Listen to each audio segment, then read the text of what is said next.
Olá, sejam muito bem-vindos a mais um encontro do podcast Vida, Educação Socioemocional.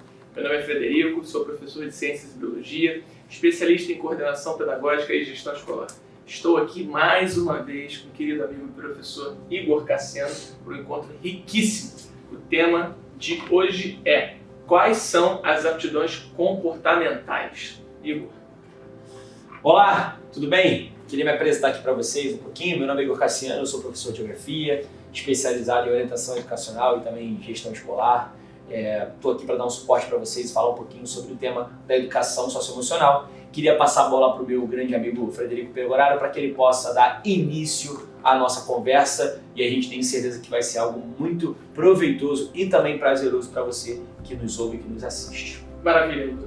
Só para você se localizar aqui no tempo e no espaço, o Vida é um projeto que trabalha a educação socioemocional dentro das escolas. Então, você chegou aqui, é a primeira vez, estimo que você tenha um bom episódio, que você, achando esse conteúdo relevante, compartilha aí, deixa o seu like, faz chegar a maior número de pessoas quanto possível, para isso dar uma força para o nosso projeto. A gente tem uma mensagem na qual a gente acredita muito, né, Igor? Com certeza, principalmente aí para os educadores, né, que entendem que a educação vai além da transmissão única do conhecimento, que também transmitir experiência, transmitir um pouco dos valores que se vive são pontos importantes. Então é um papo leve, é um papo tranquilo também, tem teoria, tem um pouquinho de prática, tem um pouquinho de experiência, tem um pouquinho de cada coisa, para que você consiga de fato entender a nossa mensagem e para que você também consiga colocar em prática no seu dia a dia, no seu cotidiano. Exatamente. Nosso objetivo aqui é poder contribuir dentro desse universo da educação socioemocional, que você, professora, educador, né?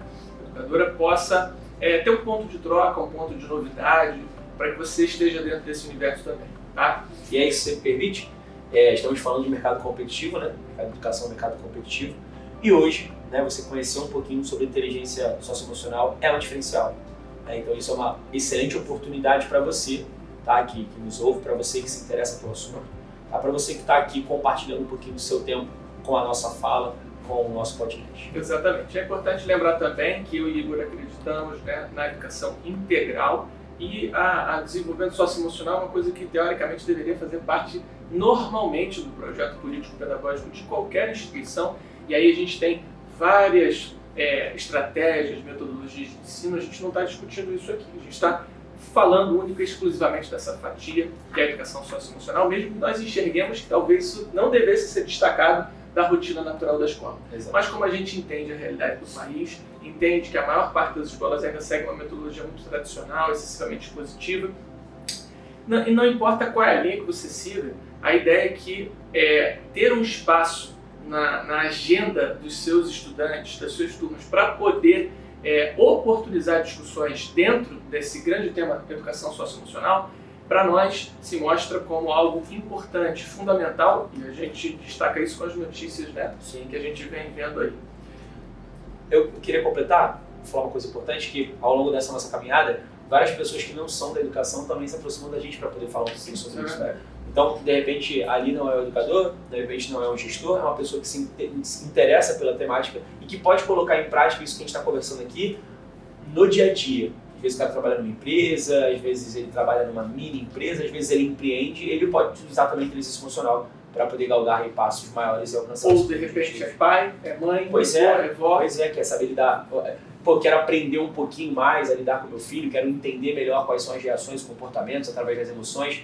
Eu acho que é um encontro que ele é focado, obviamente, na educação, né, para ser aplicado dentro de uma escola, para que o professor se capacite para isso, mas a gente não está deixando de falar de um tema importante para o dia a dia e para o relacionamento das pessoas. Exatamente. Bom, dito isso, galera, então, sejam bem-vindos, sejam bem-vindas, vamos começar o nosso encontro de hoje. Igor, a gente vai falar sobre, como eu disse anteriormente, né, as aptidões comportamentais. Isso. Então, a primeira coisa que eu queria perguntar para você, assim, levando em consideração que nos últimos encontros a gente falou sobre a educação socioemocional, quais eram as aptidões emocionais e cognitivas, como é que a gente pode, então, entender quais são as aptidões comportamentais? Beleza, essa pergunta é muito importante, mas eu preciso retomar, né, a nossa base teórica, que é o livro do Goleman. Ele faz essa divisão lá no final do livro, tem um pedacinho só para isso, né, a gente chama de apêndice no final, né, onde ele fala sobre essas aptidões, e hoje o nosso foco é a aptidão comportamental. Essa aptidão comportamental, ela está muito ligada, né, a um contato verbal e a um contato não verbal, a uma comunicação verbal e uma comunicação não verbal.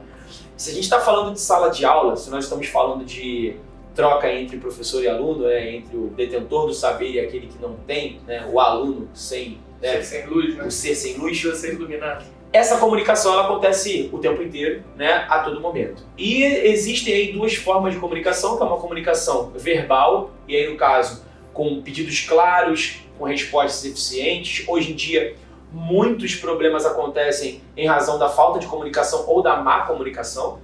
Muitas vezes as perguntas ficam soltas, muitas vezes as perguntas não são respondidas, você pergunta por quê, a pessoa justifica, você pede para justificar, a pessoa diz o porquê. Eu acho que existe assim, uma dificuldade muito grande, uma comunicação mais clara e eficiente. Acho que esse é o primeiro ponto. E aí, no caso, entre as aptidões comportamentais, existe aí a questão da aptidão verbal e da aptidão não verbal. Então, como eu falei da verbal, um pedido claro, uma resposta eficiente, você ser direto, você ser objetivo, falar o que realmente você quer e o que você sente.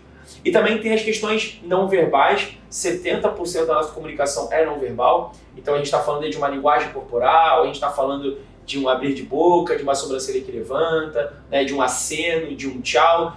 As pessoas às vezes esquecem que quando você faz dessa forma assim já é uma comunicação, né? Quando você bate palma, você está comunicando também. Quando você dá um sorriso de canto de boca, tem um significado. Então, são aptidões importantes porque, como a gente precisa desse relacionamento com o outro, fazer uma boa comunicação é fundamental para que a gente seja claro naquilo que a gente está tentando transmitir. Eu não tenho dúvida de que nesse podcast, essa aptidão verbal está sendo extremamente utilizada, porque você faz uma pergunta, que é uma pergunta clara e objetiva, e eu estou aqui para poder fazer essa resposta. Então, a gente trabalha, a gente não está só falando o que tem que ser feito, a gente também está fazendo aquilo que a gente está julgando que é importante. E além disso, deixar muito claro que hoje, e aí você enquanto gestor escolar, né, durante a caminhada que você teve para a gestão, você teve diversas oportunidades de trabalhar com situações onde os problemas se iniciaram, né, em razão dessa dificuldade de comunicação entre professor e aluno, entre aluno e outro aluno, entre professores de coordenação, né, diversas práticas que você criou para administrar a escola que você estava à frente foram para tentar diminuir esses ruídos de comunicação e, obviamente, se a gente tiver uma efetividade na linguagem verbal e nessa comunicação, nessa aptidão verbal e na aptidão não verbal, a tendência é o melhor relacionamento entre todas as partes. Então, é bom destacar quais são essas aptidões comportamentais aí. Aqui a gente enxerga que a educação socioemocional ela não afeta somente o desenvolvimento do estudante, né? Gera efeitos para ele e para sua família. Sim. Mas também para toda a equipe da instituição, porque acaba que vem com uma possibilidade de mudar o status quo, né? Então, como o Igor destaca, numa escola a comunicação é a coisa mais importante. E como a gente falou, né, os estudantes eles estão, independente da escola, independente do projeto, a ideia é que ele vai sair dali com um desenvolvimento teoricamente integral, né?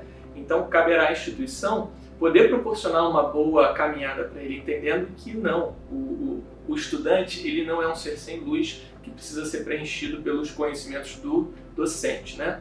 Então, é nesse sentido que esse projeto faz tanta diferença, porque o impacto está no estudante, está na sua família, mas também nos professores. E aí, e na equipe de gestão como um todo. Sim. Igor, como é que a gente diferencia as aptidões cognitivas e emocionais das comportamentais dentro da educação socioemocional? Isso é um ponto importante. O Goleman faz essa divisão dentro do livro dele, e eu não vou me aprofundar muito nem na emocional nem na cognitiva, porque a gente já gravou 2 episódios para isso, mas é importante dizer que, de modo um pouco mais amplo, as aptidões emocionais elas estão voltadas diretamente para as emoções, para uma alfabetização emocional, para o entendimento da emoção, né? Quando você fala de aptidões cognitivas, elas estão ligadas para um autoconhecimento, para uma autogestão, que tem relação com a aptidão emocional também. Quando a gente fala do comportamental, a gente está falando muito do contato com o outro, da comunicação com o outro, de se deixar claro, de se fazer claro, de potencializar o diálogo. Então, eu não gosto de fazer, apesar da gente ter dividido em 3 episódios para facilitar o entendimento de quem está nos ouvindo, quando você fala sobre essas 3 aptidões, elas estão aí em pontos de contato, mas é possível estudá-las de maneira divididas, mas é importante a gente tem que estar sempre com esse olhar atento dessa conexão que existe. Então, falar de aptidão cognitiva e emocional é importante. Quando a gente fala da aptidão comportamental, a gente também precisa entender que ela está muito ligada à comunicação, a forma como a gente vai lidar com o outro através de uma comunicação verbal ou não verbal, mas sem deixar de lembrar que, para mim, a comunicação, eu posso comunicar a raiva de uma forma, eu posso comunicar a alegria de uma forma, eu posso comunicar a tristeza de uma forma, que pode ser verbal ou não verbal. Então, a gente precisa entender que existem pontos que se misturam aí, entram em contato entre uma coisa e outra. Maravilha. E aí, assim, qual seria a grande importância para os educadores, né? E quando eu falo educadores, eu penso nos professores, nos gestores, né? Orientação, coordenação pedagógica. O que é muito importante em termos de eles passarem a enxergar como eles devem olhar essas aptidões comportamentais, quais os efeitos do desenvolvimento do trabalho das aptidões comportamentais para o processo de ensino-aprendizagem, pensando nesses grupos. Eu quero focar agora nisso, porque quando você fala de processo de ensino-aprendizagem, muitas vezes a linguagem que o professor utiliza, ela às vezes não está adequada para a faixa etária, ou às vezes ela não comunica da forma adequada, ou o professor ele usa uma forma de se comunicar que às vezes o aluno não consegue compreender. Por vezes a linguagem corporal, né, a linguagem não verbal do professor é uma linguagem que complica o entendimento por parte do aluno. Então, num processo de aprendizagem, ter um professor com uma linguagem direta, clara, límpida, né, um cara que saiba de maneira assertiva transmitir o conhecimento que ele quer, por muitas vezes sem pausa, usando uma fala fluida, né, sabendo os momentos certos de falar um pouco mais rápido, de falar um pouco mais devagar, sabendo comunicar a mensagem que ele quer que chegue até o aluno. Eu acho que esses são pontos fundamentais no processo de ensino-aprendizagem. E a gente já teve a experiência de viver algumas situações onde o professor não soube escolher as palavras corretas, ou não soube colocar o volume de voz, ou não soube mesclar ali o que falar para não agredir, para não machucar, para não, de certa forma, discriminar, ou até de forma a ser preconceituoso com a forma como se comunica. Então, eu acredito que a comunicação, eu não sei se eu consigo falar que é o ponto mais importante, mas eu tenho certeza que é um dos pontos mais importantes dessa relação entre aluno e professor. Porque se você não tiver uma boa comunicação, a mensagem que você está falando, esse canal de comunicação, ele não vai alcançar o objetivo que ele tem. Eu entendo que do outro lado tem que ter um professor, tem que ter um aluno ligado, atento e interessado, mas eu também entendo que é a responsabilidade do professor deixar a fala dele cada vez mais clara e assertiva para que o aluno tenha menos dificuldade de captar aquilo que ele está passando. E aí queria deixar aqui, então, um fato que aconteceu hoje, que 2 alunas estavam próximas uma da outra, e aí era um dia especial dentro da escola, e aí uma menina soltou uma frase para outra que foi mal interpretada. Na verdade, eu entendi o sentido que a primeira menina quis dizer, a segunda menina entendeu de uma outra forma. Mas não era que existia uma ambiguidade, mas a forma como ela falou, a entonação que ela utilizou, parecia ser de um jeito. E aí a má interpretação poderia ter gerado ali uma rusga entre as duas que demoraria, de repente, muito tempo para poder ser diminuída ali ou solucionada, né, sanada. E aí eu fiz uma intervenção rápida e expliquei ali que existia uma falta de comunicação que poderia ser feita de uma outra forma. E naquele momento dá para você perceber que essa aptidão ela precisa ser cada vez mais treinada entre as pessoas para que comportamentos como esse não venham a acontecer no dia a dia, às vezes entre pessoas que já estão com uma rusga acumulada, já tem aquele copinho já quase cheio, e aí pode ser uma vírgula mal colocada que pode gerar esse tipo de situação. E aí, me corrija se eu estiver errado, isso que você está falando independe da modalidade didática utilizada. Se você vai trabalhar com uma metodologia baseada em projetos, né, uma metodologia ativa, ou se você vai fazer uso de uma aula expositiva, enfim, de qualquer forma, é preciso que a gente fique atento a como essa comunicação vai acontecer para que os resultados sejam os melhores possíveis. E aí, no caso, eu vou até aproveitar, eu vou te dar mais 2 exemplos, tá? Desses 2 exemplos que eu vou te dar, eu acabei falando de um, acabei lembrando de mais 2. Eu tive uma situação, isso foi uma situação que me envolveu. Eu estava em sala de aula, né? E aí eu fiz uma colocação para um aluno que, na minha cabeça, a colocação tinha sido mal interpretada por ele, tá? E o corpo dele mostrou uma insatisfação com aquilo que eu falei, né? Eu tinha 2 opções. ou eu poderia não me importar com a reação corporal dele, ou eu podia tentar entender o que foi que eu falei, talvez me desculpar, ou talvez para poder tentar entender o que eu tinha feito de errado. Foi fundamental eu olhar a postura dele, de corpo mesmo, nos segundos posteriores à minha fala. E fiz questão de, no final da aula, procurar esse aluno para perguntar aonde na minha fala aqui eu tive algum ponto que acabou te machucando. E ele me explicou, não, na verdade não foi a tua fala, foi porque a tua fala me trouxe uma memória que para mim não é boa. Então, às vezes a gente precisa ter essa sensibilidade de olhar para o nosso aluno depois que a gente fala. A gente tem um hábito de... Você fala com o aluno, aí você vira o rosto e você não olha de novo para ele. Mas se você tiver aquele segundinho de olhar de rabo de olho para perceber como é que ele reagiu àquilo, pode ser uma sacada para você. Ou pegar esse aluno para você e trabalhar melhor na sala de aula, ou você entender que ele não entendeu ou que ele se chateou com a tua fala. Essa seria até uma dica legal para quem está assistindo a gente e nunca parou para pensar nisso, né? Que é quando você transmite um conteúdo para o aluno e você permite que ele reaja.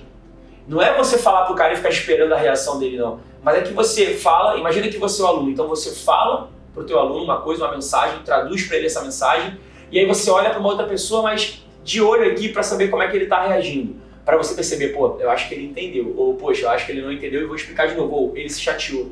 Então isso foi como dica, né? E uma terceira situação, já caminhando aí, pegando a primeira, pegando a segunda, uma terceira situação, ela foi mesmo de falta de comunicação, né? E ela acontece muito, por exemplo, em e-mail, né? Às vezes, grupo de mensagem, né? Você manda uma mensagem, a pergunta não é bem feita, vem a resposta que você não quer, e aí às vezes a pessoa demora para responder, e é algo com urgência, e a gente tem cada vez mais a necessidade de ser cada vez mais claro na comunicação. Não né? tem entonação no texto, né? O fato de não ter entonação é complicado, às vezes, isso é muito legal, né? Um bom dia com uma carinha de feliz é um bom dia. O bom dia com uma carinha de raiva é outro bom dia. Um bom dia com 2 olhinhos é outro bom dia. Só que essas carinhas, elas são comunicação não verbal, né? Ela é uma comunicação não verbal porque ela mostra para você uma expressão. Ela mostra para você, mas é um desenho, né? Então assim, é uma comunicação textual com base em um emoji, né? Um emoji, né? Mas assim, o sentido do bom dia muda dependendo da carinha que você coloca depois. Então isso é só para deixar claro o quanto que essas aptidões elas são importantes e o número de casos que a gente tem aí de situações onde a comunicação de fato foi o grande vilão da situação. E exemplificar com essas situações acho que torna mais complexa, torna mais completa a minha resposta. Maravilha. E a gente sabe que os professores, principalmente quando a gente vai caminhando no ensino médio, né? Você pensa no fundo de fundamental anos finais e ensino médio, ele já tem suas disciplinas. Então a gente que tem experiência com sala de aula, você professor, você professora vai se identificar com isso, de muitas vezes os alunos dizerem assim: pô, mas quanta coisa a gente tem que fazer, vocês não se conversam não, vocês não têm conselho de classe para poder falar sobre os turnos.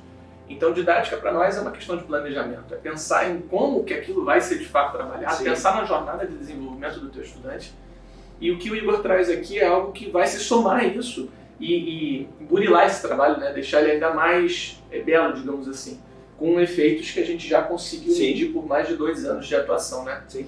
Agora, Igor, você poderia citar para a gente alguns exemplos de situações que possam ilustrar a importância de conhecer essas aptidões? Acabei de falar 3 para você pode passar para a próxima. Maravilha. Na sua visão, a gente vai ter aí, como é que vai ser essa jornada? Quanto tempo até você, de fato, conseguir ver os professores olhando um pouco mais atentamente para essas aptidões comportamentais em sala? Não sei nem se eu devo falar isso para a câmera, não sei nem se eu deveria estar te contando isso, cara. Assim, eu acho que o socioemocional dentro da escola, vou repetir essa frase várias vezes, é um foguete sem ré, acho que não tem mais volta. Os professores terem um olhar mais atento para essa comunicação, eu acho que vai levar tempo. E aí depende de muitos fatores. Depende do professor, da instituição, dos alunos, da orientação, do respaldo, dos pais, eu acho que depende de muita coisa. O que eu sei te dizer é que é um ponto que tem que ser trabalhado. Mas assim, eu vou ser exato? Não. Vou conseguir dizer para você, dar uma resposta concreta? Também não.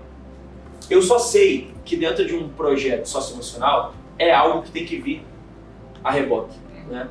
Você não consegue falar do socioemocional, trabalhar emoção, as habilidades sociais, não consegue trabalhar a empatia, não consegue trabalhar a escutativa, se você não tiver uma aptidão comportamental aí na comunicação verbal e não verbal bem assentada. Então, quando você me pede para dar essa resposta, eu digo para você que o quanto antes você, educador, estiver preparado para lidar com essas aptidões, você, duas coisas, vai estar mais preparado para essa mudança e vai ser também um impulsionador desse processo. Então, ao invés de responder quando, eu prefiro responder o que os educadores, ou então como os educadores podem contribuir para avançar com esse processo. Eles podem contribuir através da sua mudança, né? E através da influência que eles podem ter também na escola e nos outros professores que trabalham em conjunto.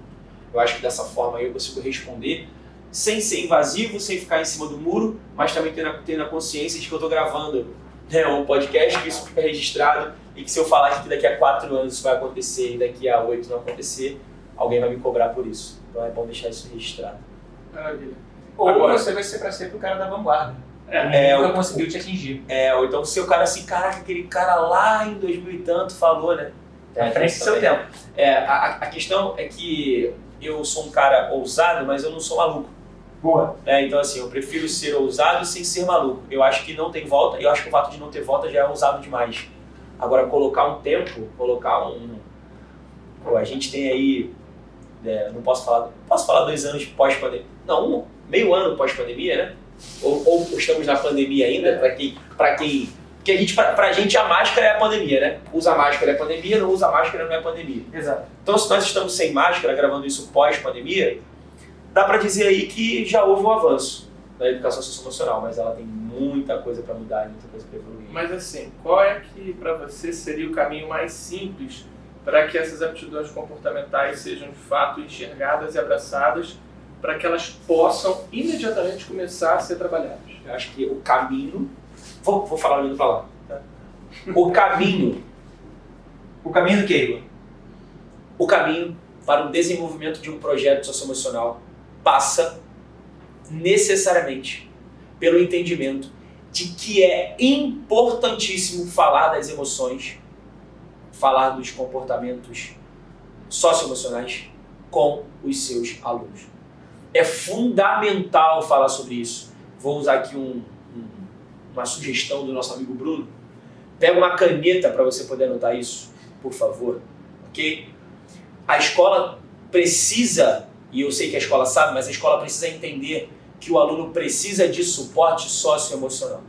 Então, o caminho mais simples, número 1, é a escola entender essa dor que ela tem. É o professor entender que um aluno equilibrado socioemocionalmente, ele vai ser um aluno que vai render mais e que vai poder entregar mais também para você. É o professor entender que a educação socioemocional ela transforma o espaço da sala de aula. Esse é o caminho. Se tem esse entendimento, aí vamos para a parte burocrática. Aí é planejamento, aí é envolvimento, aí é você criar um projeto, botar a carga horária do projeto, ou inserir o projeto na grade das matérias, ou ter um contato no contraturno, ou fazer um projeto online, ou aproximar os pais, não me importa.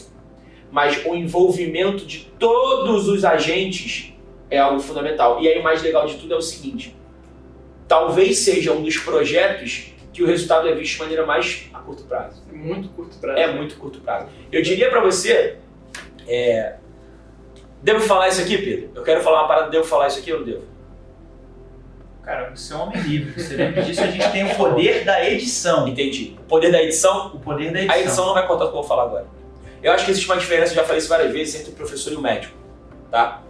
O cara entra com a cabeça aberta de ponta a ponta, o médico resolve isso em 1 hora. Em 1 hora o médico resolve um ferimento grande aqui. Abriu, o cara bateu a cabeça, tem um talhozinho aqui, 7 pontos. O médico costurou, o reconhecimento tá ali, ó, tapinha nas costas. Obrigado, doutor, tô indo lá. Até a próxima. Né? No caso do educador, o resultado do nosso trabalho ele demora muito tempo. Às vezes você dá aula pro cara no 6º com 11 anos, e tu vai encontrar um cara com 30 dentro do fórum, ou médico, ou engenheiro numa empresa. Né? O nosso feedback ele demora muito.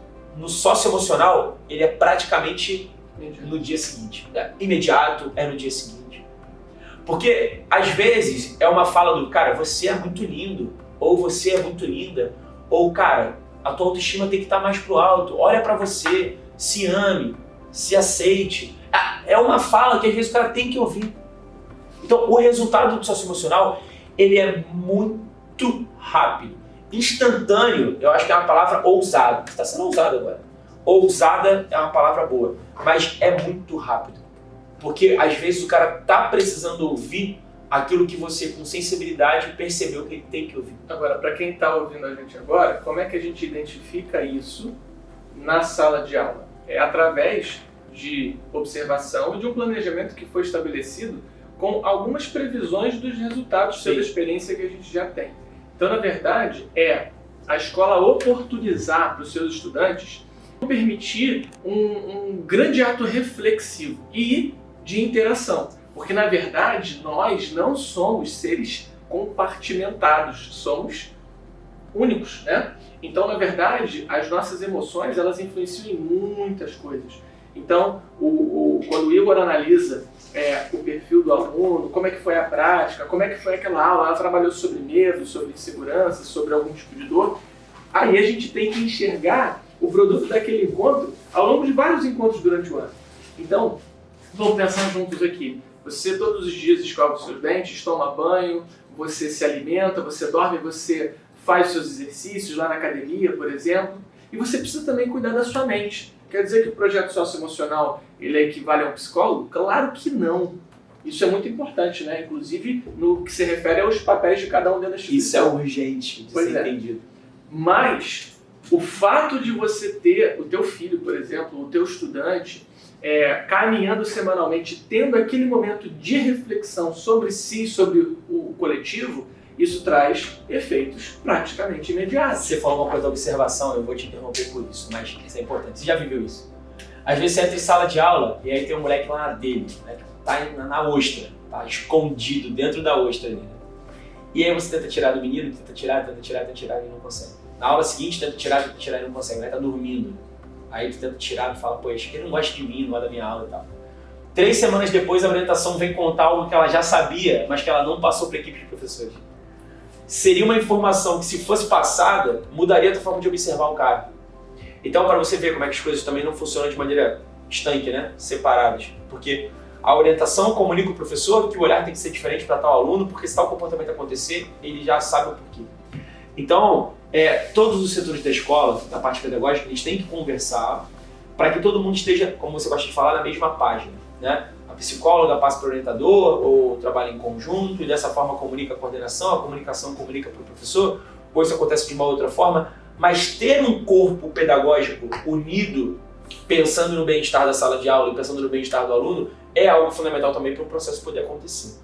Porque eu costumo brincar, na escola que eu trabalho, que o socioemocional ele aperta, e o que sai a gente tem que recolher, né?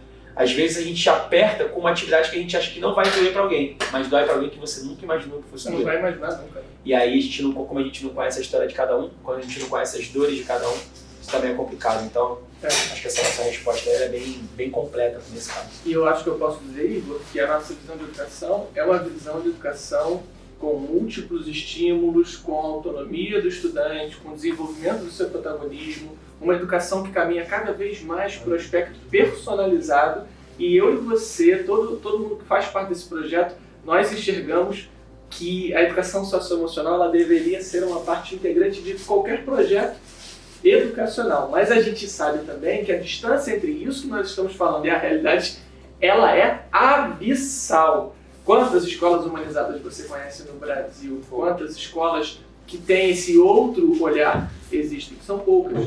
Então nós temos experiência dentro e fora do Rio de Janeiro, né? A gente já deu aula em vários lugares do país também, e existe um padrão que precisa de esforços para ser modificado, mas a gente precisa olhar hoje para a educação socioemocional, porque os nossos estudantes eles estão se afogando sozinhos dentro de uma estrutura tradicional de escola e que vai mudar. A gente vê muitos esforços, nós participamos de alguns esforços pela mudança da escola tradicional, digamos assim, mas a nossa bandeira aqui é a da educação socioemocional. Agora, um comentário aqui para o Diego. Depois de tanta informação assim, a galera que está assistindo agora, a gente está ouvindo a gente no Spotify, no SoundCloud, no YouTube, o que eles têm que fazer agora? Dar aquele like no vídeo? Importante. Se inscrever? Ó, Não, achei que já tivesse feito isso, na verdade. Não, mas a gente faz de novo. Porque, na verdade, agora a tristeza bateu em mim. Fiquei um pouco reflexivo. Porque ninguém fez isso ainda. Não? Não. Agora eu vou fazer. Agora vamos deixar um pouco mais alegre. Vou ficar um Então, pouco olha mais para alegre. aquela câmera ali, Pet.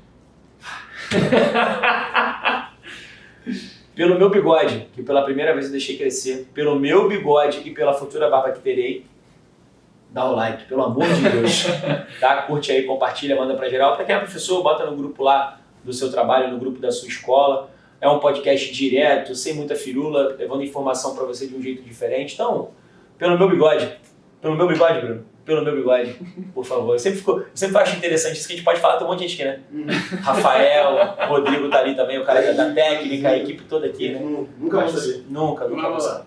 Bom, Igor, agora eu te pergunto o seguinte. Quais seriam os desafios das instituições de ensino básico no que se refere a realmente dar atenção a essas aptidões comportamentais dentro da sua rotina? Eu vou te surpreender agora. Eu não vou falar do desafio que é para a escola implementar no primeiro momento. Eu vou falar que o desafio é viver sem o projeto. Foi boa essa. Essa foi uma saída sensacional. Muito bom. Essa foi muito boa. Essa saída foi sensacional. Bom, qual é o desafio da implementação do projeto? Na verdade, isso não é um desafio, é um prazer, né? Que criar um projeto como esse é prazeroso dentro da escola. O maior desafio é trabalhar numa escola que não tem um projeto socioemocional. Gostou? Gostei. Foi o bigode. Agora, Bigode eu te isso. pergunto Não, eu o tô seguinte. falando isso sério. O maior desafio hoje é você viver numa escola que não dá atenção socioemocional para o aluno. Agora, qual é a dificuldade que se tem? Carga, tempo, investimento, interesse, envolvimento de alunos, professores, pais, orientação. Tá, mas Esse se é o você maior pudesse, desafio. por exemplo, falar para o dono da escola por que ele deveria colocar um projeto socioemocional dentro da unidade? Porque os alunos estão pedindo socorro. A tua última resposta, os alunos estão afogados. Os alunos estão desorganizados. Mas e como é que o dono da escola pode entender? Ele entende isso, mas ele também entende que a equipe de gestão dele já está afogada também fazendo um monte de coisa. Como é que a gente pode chegar para esse cara e mostrar para ele que, mesmo nessa situação, aliás, é porque está nessa situação que a gente precisa desenvolver um projeto como esse? Eu acho que é uma pergunta autoexplicativa. O cara ele vai ter que mudar a cabecinha dele, ele vai ter que olhar de uma outra forma. Porque já, na tua pergunta já está a resposta. Tá todo mundo afogado, tá todo mundo complicado, então a gente tem que ter uma saída. Hora de pisar no freio para colocar na frente de tudo o bem-estar do indivíduo. E aí que vem uma coisa muito importante. A gente tem base nacional comum, a gente tem vários documentos, a gente tem os PCN, a gente tem tanta coisa que tem que ser seguida sim, mas a gente precisa lembrar que a escola, ela é, na verdade, o conjunto de pessoas que existem ali dentro, não a estrutura física necessariamente. E assim como o ser humano tem o seu ciclo circadiano, o seu ciclo diário, o seu ciclo de vida, a gente precisa respeitar tudo isso. Então, nem sempre as coisas vão ser desenvolvidas naquela intensidade, naquele momento, e aí vem de novo a comunicação. Então a gente está falando de educação socioemocional aqui, um projeto para o estudante se desenvolver, mas como a gente disse, isso vai impactar a tua escola como um todo, seja você professor, gestor ou por aí vai. Por quê? Porque a gente vai repensar. Então, o que adianta a gente chegar no final do ano e ter cumprido um planejamento, um cronograma, se a gente não sabe se o nosso estudante de fato conseguiu progredir? E aí é uma outra discussão tão mais complexa sobre avaliação, sobre currículo, até sobre qual é a linha que tua escola, ou as linhas que compõem a linha da tua escola, né? Então isso é muito importante, mas lembrar que a gestão, os professores, os próprios alunos, todos estão também no controle do deslocamento desse barco. Se a tua equipe está dizendo que está cansada, vamos analisar por que isso está acontecendo. Olha um outro olhar que a educação socioemocional. Faz a pergunta do gestor para mim de novo aí que você falou. Qual seria o desafio para o gestor poder, de fato, começar a implementar isso na sua... Eu sou o professor, né? Gestor, escolas são pessoas e as pessoas estão doentes. Vou falar isso olhando para a câmera. Vai dar um corte bonito isso aí. Vai. Escolas são pessoas e as pessoas da escola estão doentes. Socioemocional neles. Não tenho muito o que dizer. As pessoas, elas precisam de suporte, precisam de ajuda. As pessoas estão com dificuldades significativas para poder viver, para se relacionar com o outro. Eu acabei de viver em 3 escolas semana de Olimpíada, que não existia há 2 anos. E é o caos. Estou tendo que retomar agora a vitória, a competição, um contra o outro, respeitar, saber perder. E é um desafio. Então, o maior desafio é viver numa escola que não tem momento para trabalhar o socioemocional. Porque depois que você começa a pensar... faz parte do seu projeto. Porque depois que começa a pensar, aí as coisas começam a fluir de uma forma que todo mundo começa a se interessar um pouquinho. Então, de certa forma, eu acho que responder essa tua pergunta, fugindo dela de maneira pequena, seja algo importante pra gente. Maravilha. Agora, diria para você o seguinte, a gente já em encontros anteriores falou da discrepância aí entre o trabalho excessivamente do cognitivo, né, e pouco do emocional, e às vezes nem se fala dos aspectos comportamentais, né? Essa valorização é praticamente única e exclusiva do cognitivo. A gente já pode entender também os benefícios de se olhar os outros aspectos que não são somente o cognitivo. No encontro de hoje, a gente está falando sobre as aptidões comportamentais. Logo, como seria um jeito equivocado da gente trabalhar as aptidões comportamentais na rotina da escola? Porque a gente falou que tem que trabalhar, mas qual é o jeito inadequado de fazer isso? O primeiro jeito inadequado é você não trabalhar. Mas é inadequado de se trabalhar, não de trabalhar as aptidões comportamentais. O jeito inadequado de você trabalhar as aptidões comportamentais é o jeito de você não realizar na prática o que as aptidões cobram. Porque a gente já ouviu muito sobre isso, né? Não é o que a gente fala, é o que a gente faz. Então, o teu educador, a tua orientação e a tua coordenação tem que ter uma fala fluida, direta, clara, coesa. Se as pessoas que coordenam e comandam aquela escola não têm essa aptidão comportamental, como cobrar isso do aluno? Então, a forma errada é a forma da tua equipe não estar inserida nessa lógica. Outra forma errada é você trabalhar de maneira estanque. Porque, como você disse muito bem, somos um organismo, né? E esse organismo aí ele é bem complexo, né? Dá para dizer, biologicamente, né, que o organismo é um conjunto de sistemas. Então, não dá para a gente trabalhar o organismo aí se os sistemas estão desconectados. Eles precisam conversar, eles têm que falar. Então, não dá para trabalhar de maneira estanque, isolada. Não dá para a gente fugir da realidade. Não dá para a gente fugir do cotidiano. Em hipótese alguma, a gente pode discutir uma questão de aptidão comportamental sem o envolvimento de toda a escola. Não dá, isso não vai acontecer. É um trabalho belo, é um trabalho bonito, é um trabalho eficaz, é um trabalho que dá resultado imediato, mas o trabalho ele tem que ser pelo menos de envolvimento dos atores. Se os atores não estiverem envolvidos, dificilmente esse projeto dá certo.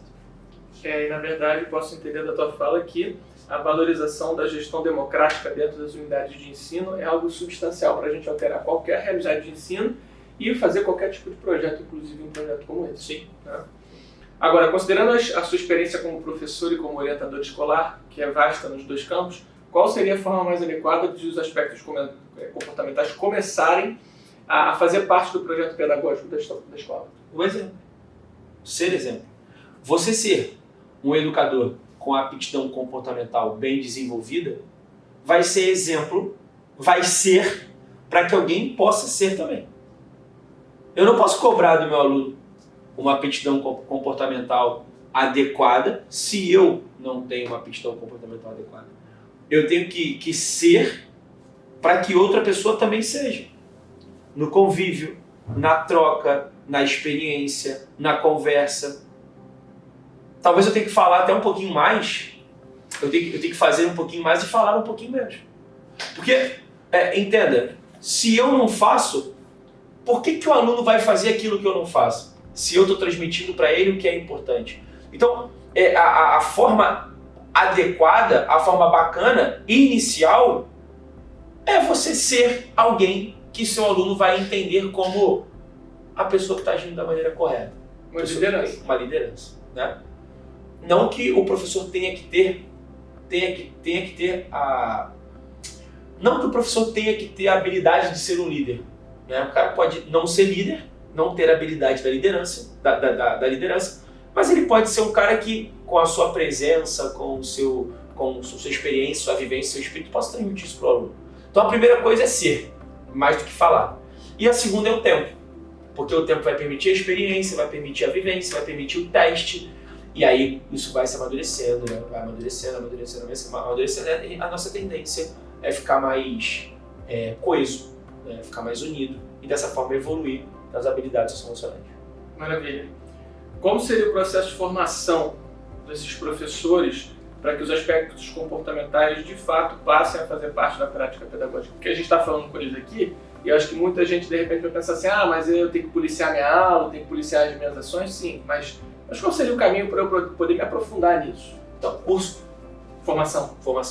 Você fala formação enquanto curso. Na verdade a gente entende que a formação continuada docente, ela acontece todos os dias, né? Ouvir todos os podcasts, todos os nossos episódios.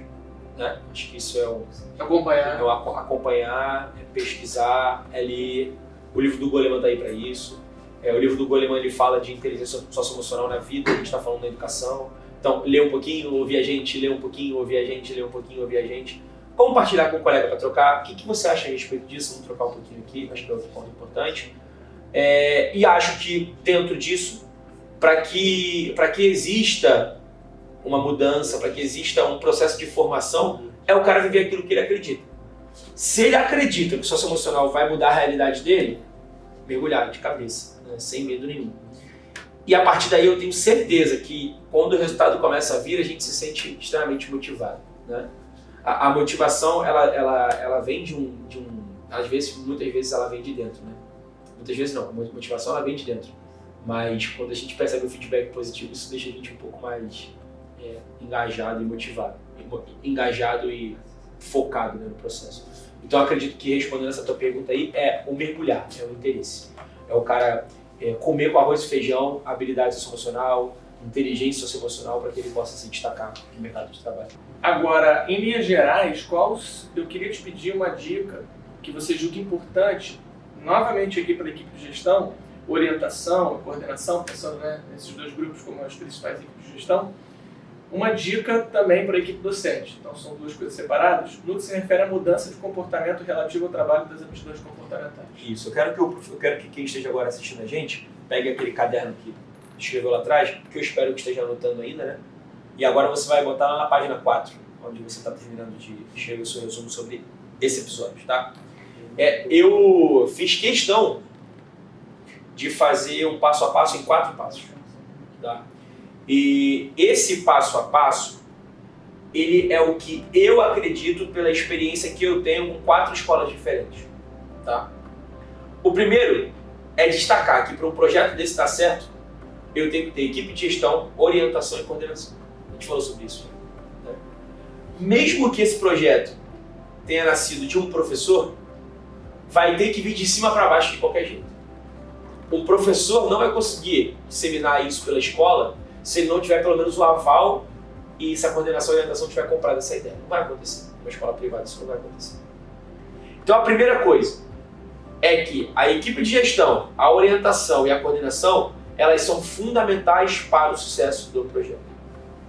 A segunda coisa é que não tem como fazer um projeto desse sem o engajamento dos professores. Então é a segunda dica. Não tem como criar um projeto de habilidade socioemocional dentro da escola se você não tiver os professores engajados. E quando eu falo professores, não só os professores. Coordenação, orientação e gestão escolar. E digo mais, é necessário o envolvimento de todos, porque um professor pode estragar todo o projeto. Terceira dica, acreditar na proposta e acreditar no projeto. Se não acreditar, não vai. Não adianta. Acreditar que o projeto tem resultado. E a quarta, e essa eu acho que é para a vida. Mesmo que a gente tenha um objetivo, existem metas a ser seguidas, mas pode dar errado no caminho. Mesmo com essa possibilidade, a gente não pode deixar de tentar. Então, botei na ordem, tá? São dicas importantes. É óbvio que a gente vai falar muito mais sobre isso. É só um episódio dentro de um oceano imenso que a gente está preenchendo de água.